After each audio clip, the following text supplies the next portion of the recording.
आदर, आदाब, अभिनंदन, आभार। मेरा नाम है अरुण सिंगला और मैं मानसा पंजाब से बिलोंग करता हूँ। जैसा कि आप सभी लोगों को पता ही है जो मेरे साथ पहले से जुड़े हुए हैं, कि लास्ट ईयर में केबीसी के एपिसोड नंबर 98 एंड 99 नंबर, जो कि दिसंबर में टेलीकास्ट हुआ था, उसमें फीचर हुआ था और मैंने 12.5 लाख रुपए विन किए थे।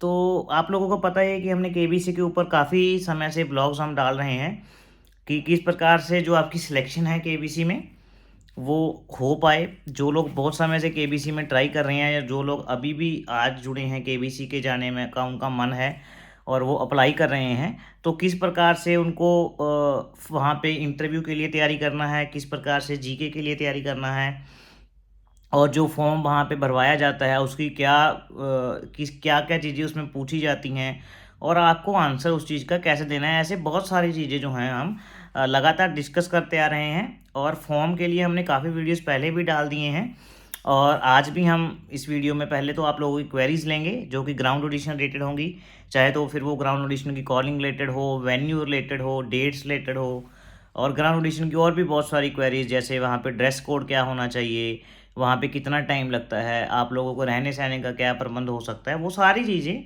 जो मैं अपने एक्सपीरियंस से आप लोगों के लिए लेके आ सकता हूँ वो डिस्कस करेंगे आज। और फॉर्म का नेक्स्ट पार्ट जो बचा हुआ है उसमें से कुछ चीज़ें इस वीडियो में हम लोग डिस्कस करने वाले हैं। तो सबसे पहले मैं आप लोगों को वीडियो शुरू करने से पहले आप लोगों को ये बता दूं कि जो लोग हमारे साथ जुड़े हुए हैं और मैं उन सभी को, देखिए मैं कोई फ़ीस चार्ज नहीं कर रहा जैसा कि मैं हर वीडियो में बोलता हूं। तो हम सिर्फ यही चाहते हैं कि जो लोग हमारे साथ जुड़े हुए हैं वो हम हॉट सीट तक पहुंच जाएं। अगर वो हॉट सीट तक पहुंच जाते हैं तो हमारा पढ़ाना या हमारा गाइडेंस देना सफल माना जाएगा, मैं यही मान के चल रहा हूँ। सबसे पहली बात, मैं आप लोगों से काफ़ी बार अनुरोध कर चुका हूँ, जो जीके सेशंस हैं, जीके सेशंस बहुत कम लोग देख रहे हैं। हालांकि हालांकि जो लोग देख रहे हैं वो फुल इंटरेक्ट कर रहे हैं और बहुत सारे तो ऐसे लोग हैं जो हर एक क्वेश्चन का आंसर नीचे लिख के हमारे हमारे कमेंट बॉक्स में दे रहे हैं। लेकिन जो लोग जीके सेशन नहीं दे रहे हैं देख रहे हैं उनके लिए मैं बता दूं कि देखिए जो जीके है वो मोस्ट इम्पॉर्टेंट थिंग है। अगर जीके सेशन आप क्लियर नहीं करते हो तो आपसे ना तो इंटरव्यू लिया जाएगा वहाँ पे ग्राउंड ऑडिशन के टाइम, ना ही जो आप फॉर्म भरोगे उसका महत्व रह जाएगा। तो अगर आपको जीके क्लियर करना है तो आप हमारे सेशंस देखिए, उसमें से क्या क्या टॉपिक जो हैं वो इम्पोर्टेंट हैं वो देखिए। मैंने टॉपिक भी बताए हुए हैं और हम अपने सेशंस में उस टॉपिक्स में से क्वेश्चंस भी लेके आ रहे हैं। तो आप वो दोनों चीज़ें देखिए, टॉपिक वाला वीडियो भी देखिए और जो हम सेशंस डालते हैं, मेरी सिस्टर डालते हैं क्योंकि मैंने भी उन्हीं से तैयारी की थी, वो आप भी वीडियोस ज़रूर देखिए। क्योंकि अगर जीके नहीं तो आगे भी आप नहीं बढ़ पाएंगे, चाहे आप हॉट सीट तक पहुंच जाओ, लेकिन हॉट सीट पे भी आपकी जीके और जो आपकी नॉलेज है वो ही काम आने वाली है। तो आपसे मैं यही दो हाथ जोड़ के अनुरोध करना चाहूँगा कि जीके सेशंस को कृपया हल्के में मत लें, ये सबसे ज़रूरी चीज़ है। हालांकि पीआई भी उतनी ही ज़रूरी है, फॉर्म भी उतना ही ज़रूरी है, लेकिन सबसे पहले जीके। अगर जीके नहीं क्लियर करोगे तो बाकी चीज़ें के लिए कोई मतलब नहीं है। तो ज़्यादा समय ना वेस्ट करते हुए चलिए हम आज का जो सेशन है वो शुरू करते हैं। सबसे पहले तो ग्राउंड ऑडिशन के से हम शुरू करेंगे कि जो 17 को आज ग्राउंड ऑडिशन थे, बहुत सारे लोगों को कॉल आया था कि 17 को ग्राउंड ऑडिशन है। तो फिर काफ़ी उस पर र्यूमर चले कि ग्राउंड ऑडिशन कैंसिल हो चुके हैं, पवार पब्लिक वाले बोल रहे हैं है, किसी को बोल रहे हैं वो नहीं है।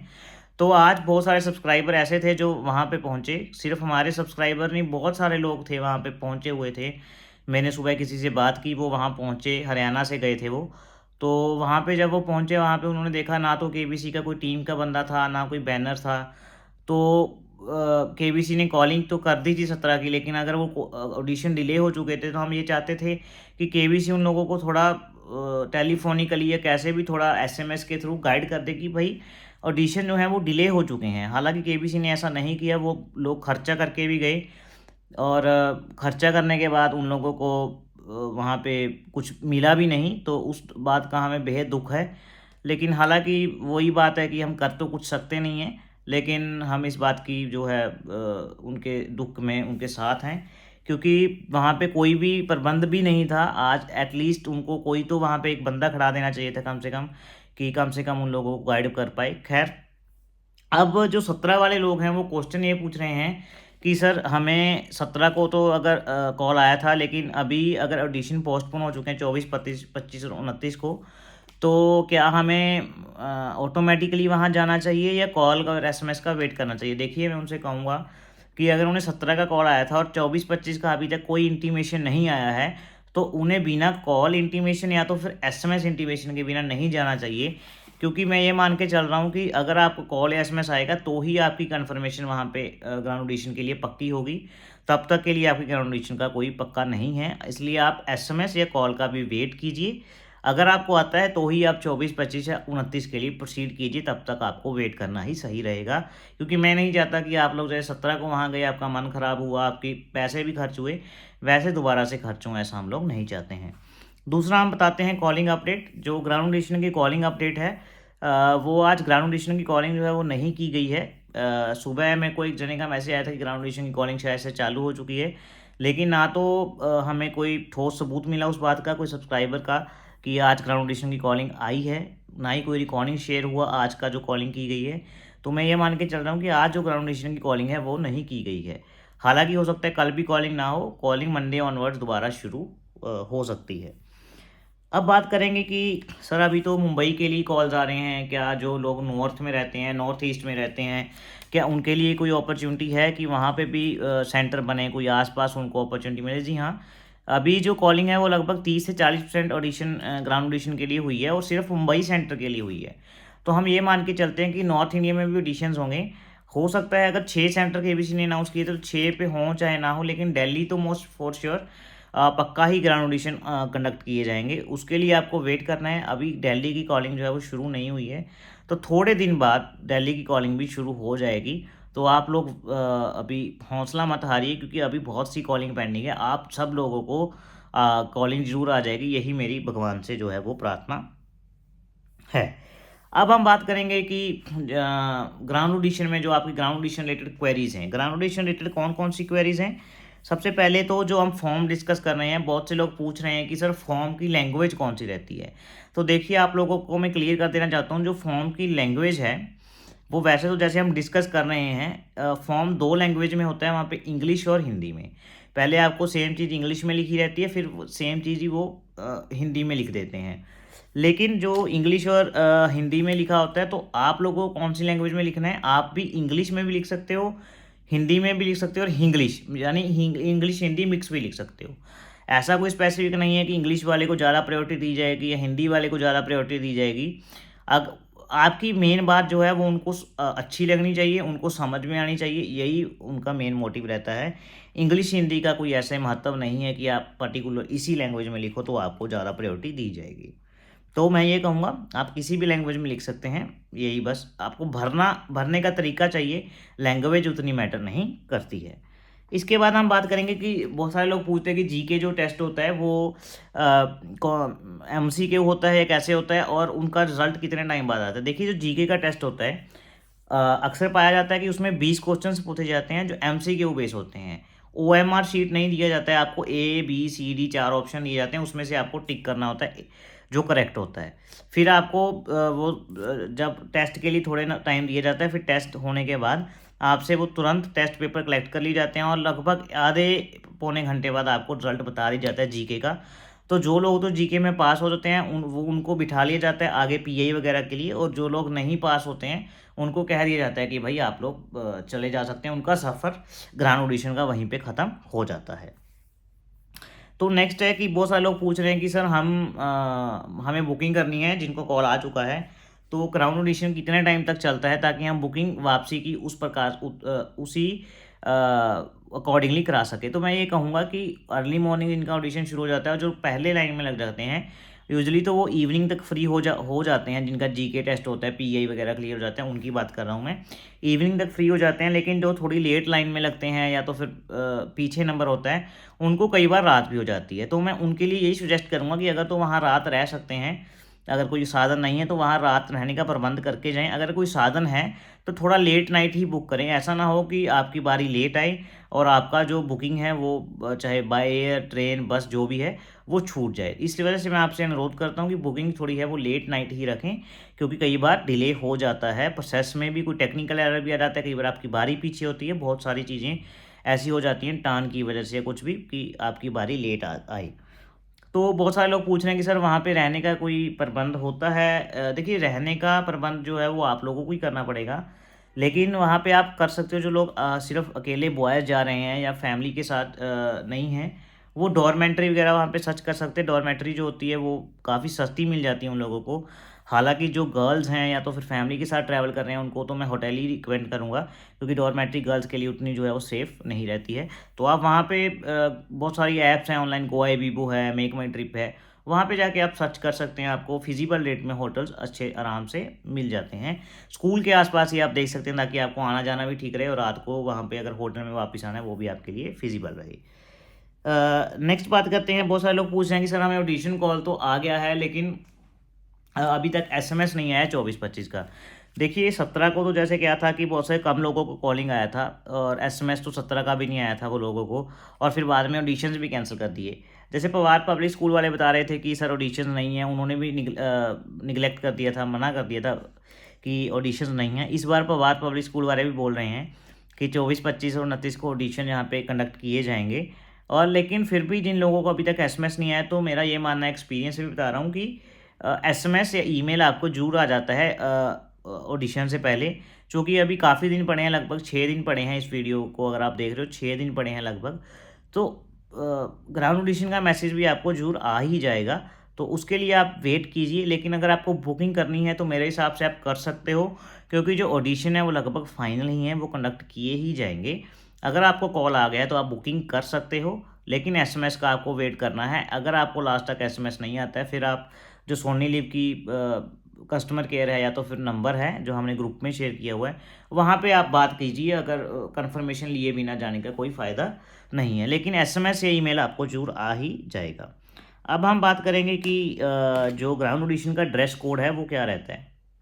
देखिए एज सच कोई स्पेसिफिक ड्रेस कोड नहीं है ग्राउंड ऑडिशन का, ना तो बॉयज़ के लिए ना गर्ल्स के लिए कोई भी ड्रेस कोड वो नहीं डिसाइड करते हैं। लेकिन फिर भी बहुत से लोग पूछ रहे हैं कि ड्रेस कोड क्या होना चाहिए, तो हमें बता देता हूँ। जो बॉयज़ की बात करूँ तो वो फॉर्मल्स में भी जा सकते हैं, या ऐसे क्लोथ डाल के जाएँ जो ज़्यादा फंकी ना लगे, मतलब अजीब ना लगे देखने में। कहने का मतलब, अगर आपके पास थोड़े ब्राइट कलर हैं, क्योंकि ब्राइट कलर जो है कैमरा भी वहाँ पे आप लगा होता है, फिर जो जूरी उसको इवैल्यूएट करेगी आपके इंटरव्यू को, तो उसमें ब्राइट कलर जो हैं वो अच्छे लगते हैं। जब जब मेरा केबीसी में सिलेक्शन हुआ था हॉट सीट तक, तो वहाँ पे भी वो सुजेस्ट करते हैं कि आप ब्राइट कलर्स ही लेके आएँ। सुजेस्ट क्या, वहाँ पे तो मैंडेटरी होता है कि आपको हॉट सीट तक जो है वो ब्राइट कलर्स ही लेके जाने हैं। तो मैं भी आप लोगों को सुजेस्ट करूँगा कि जो ब्राइट कलर्स हैं वो ही आप डाल के जाएँ। हालाँकि बहुत से लोगों को ब्राइट कलर्स पसंद नहीं है, लेकिन कैमरे में उसका इंप्रेशन बहुत ही अच्छा आता है। ब्राइट कलर में आप रेड लेके जा सकते हो, मैरून, ग्रीन, ऑलिव, इस प्रकार से जो भी आपको कलर अच्छा लगता है, लेकिन देखने में थोड़ा ब्राइट हो, वो लेके आप जा सकते हो। यही सेम चीज़ गर्ल्स के लिए है, वो अपना कोई भी चीज़ डाल सकती हैं, वेस्टर्न कुर्ती टाइप जो भी है, लेकिन वो थोड़ा ब्राइट कलर का होना चाहिए, जिससे कैमरा में वो देखने में अच्छा लगेगा। और जूरी अगर आपको देखेगी तो आपका थोड़ा वजन भी पड़ता है कि इसने ब्राइट कलर डाला हुआ है, कैमरे के सामने अच्छा लग रहा है ये बंदा। तो मैं ब्राइट कलर ही आप लोगों को रिकमेंड करूँगा। ऐसा कुछ नहीं है कि फॉर्मली डाल के जाने हैं या पक्का ही कोई ऐसा डाल के आना है, ऐसा कुछ स्पेसिफिक नहीं है। लेकिन सिर्फ ये कहूँगा कि आप डेकोरम में जाइए, अच्छे कपड़े डाल के जाइए, ताकि देखने वाले को भी अच्छा लगे और अच्छी फील आए। लेकिन हाँ, ब्राइट कलर उसमें मैं ऐड करना चाहूँगा कि अगर आप हो सके तो ब्राइट कलर ही डाल के जाइएगा। तो ये तो थे जो बहुत सारी क्वेरीज आ रही थी हमारे ग्राउंड ऑडिशन के रिलेटेड। तो आज हम आगे फॉर्म के 2-4 पॉइंट डिस्कस करते हैं। देखिए मैं बार बार आपको कह रहा हूँ कि जीके की वीडियोस हम डाल रहे हैं आप लोगों के लिए, पीआई के लिए भी हम आपको गाइड कर रहे हैं। जैसे मैंने पहले कैमरा में फेस करना सिखाया था आपको, और फिर आप आज की इस वीडियो में मैंने आपको बताया कि ड्रेस कोड क्या हो सकता है जो कैमरा में अच्छा लगे। और फॉर्म भी हम लगातार डिस्कस कर रहे हैं। जो पहले अगर आपने नहीं देखे फॉर्म के वीडियोस, डिस्क्रिप्शन बॉक्स में आप लिंक देख सकते हैं उसका, पहले वो वीडियोस देख लीजिए। और फॉर्म का वीडियो आज भी हम पॉइंट डिस्कस कर रहे हैं। तो चलिए शुरू करते हैं। लास्ट जो कल का वीडियो था उसमें मैं बताता हूँ आप हमने क्या डिस्कस किया था। उसमें जो था मैंने डिस्कस किया था, एक मिनट में फॉर्म खोल लूँ। हाँ, उसमें हमने डिस्कस किया था कि कोई ऐसा इंसिडेंट बताइए जो कभी भी आपने किसी के साथ शेयर ना किया हो। तो वहाँ तक हमने फॉर्म डिस्कस कर लिया था। जिन लोगों को अभी तक फॉर्म नहीं मिला, वो हमारा नीचे टेलीग्राम चैनल डिस्क्रिप्शन में दिया हुआ है, उसको ज्वाइन कर लीजिए, क्योंकि वहाँ पे फॉर्म भी अवेलेबल है। और जो जानकारी केबीसी की नई नई आती है वो हम वहाँ पे शेयर करते रहते हैं अक्सर, और हमारी नई वीडियोस का लिंक भी आपको वहाँ पे मिलता रहता है। तो जिन्होंने नहीं ज्वाइन किया वो ज्वाइन कर लीजिए जल्दी जल्दी। तो नेक्स्ट जो पॉइंट है वो है नेक्स्ट पॉइंट क्या था, एक सेकेंड आप होल्ड कीजिए, मैं आपको बताता हूँ नेक्स्ट पॉइंट। तब तक के लिए आप जिन्होंने टेलीग्राम चैनल नहीं ज्वाइन किया, फटाफट से टेलीग्राम चैनल ज्वाइन कर लीजिए और आप वहाँ पे फॉर्म खोल सकते हैं। तो नेक्स्ट पॉइंट जी है वो है, tell us about the one incident that have change your life and how. आप ऐसा इंसिडेंट बताइए, एक इंसिडेंट जिसने आपकी लाइफ बिल्कुल बदल के रख दी है और कैसे। आप लोगों को ऐसा इंसिडेंट बताना है कि जिससे आपकी लाइफ में एकदम से कोई चेंज आ गया है।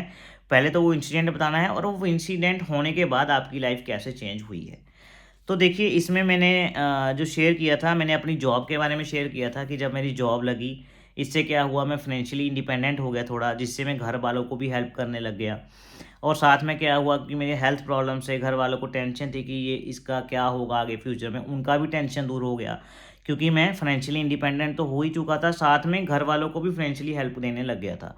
तो इस वजह से जो मेरी लाइफ थी या घर वालों की थोड़ी टेंशन दूर हुई, मैं मानता हूँ ये मेरा लाइफ चेंजिंग काफ़ी था, कि जिससे मेरा लाइफ जो है वो चेंज हो गया, जिससे मैं घर वालों को खुशियाँ दे पाया।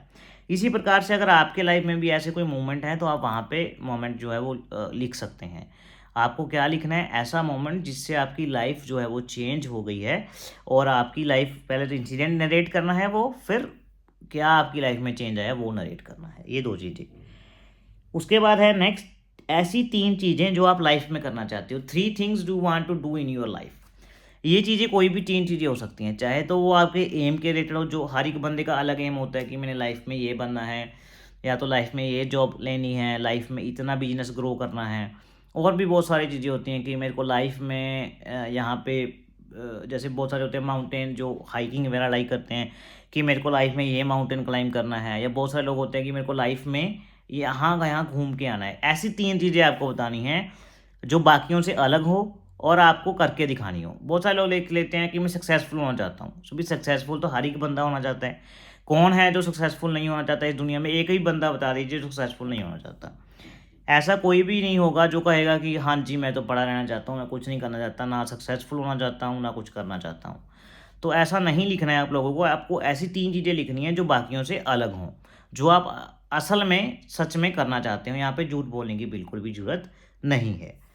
तो इस वीडियो का लास्ट पॉइंट जो है वो डिस्कस करने वाले हैं, have you done anything in life that you regret, what and why. ऐसी कौन सी चीज़ है जो आप लाइफ में कर तो लिया आपने, लेकिन आप उसको करने के बाद उसको रिग्रेट कर रहे हो और क्यों। ऐसी आपको एक चीज़ बतानी है जो आपने कर ली या कभी की थी और अब वो करने के बाद आपको दुख हो रहा है, रिग्रेट हो रहा है कि मैंने ये चीज़ क्यों की, और आपको रिग्रेट क्यों हो रहा है, ये आपको 3 चीज़ें बतानी है इसमें। देखिए इसमें मैंने क्या, खुद ने क्या लिखा था मैं आपसे लोगों से नेक्स्ट वीडियो में डिस्कस करूँगा, लेकिन आप इसको सोचिए, ये पॉइंट बहुत इंपॉर्टेंट है कि ऐसी कौन सी चीज़ थी जिसको आपको नहीं करना चाहिए था। ठीक है, तो इसका आंसर जो है नेक्स्ट वीडियो में डिस्कस करेंगे। हाँ, 24 से पहले हम सारा फॉर्म जो है वो 21 या 22 तक ही डिस्कस कर देंगे, थोड़े पॉइंट ही बचे हैं अभी फॉर्म में। लेकिन तब तक के लिए आप हमारे चैनल को लाइक और सब्सक्राइब कर दीजिए, बेल आइकन को भी दबा दीजिए ताकि हमारा कोई वीडियो मिस ना हो। 24 से पहले हम फॉर्म का सारा डिस्कशन जो है वो कंप्लीट कर ही लेंगे, और मुझे पूरा भरोसा है जो लोग फॉर्म मेरे मुताबिक भरेंगे उनका सिलेक्शन लगभग लगभग तय हो ही जाएगा, फिर मैं उनको हॉट सीट पर देख के खुश होने वाला हूँ। तो तब तक के लिए लाइक और सब्सक्राइब कर दीजिए, जीके सेशन जो है वो मिस मत कीजिएगा, और तब तक के लिए शुभ रात्रि, शुभ रात्रि, शुभ रात्रि। जय भारत, जय हिंद।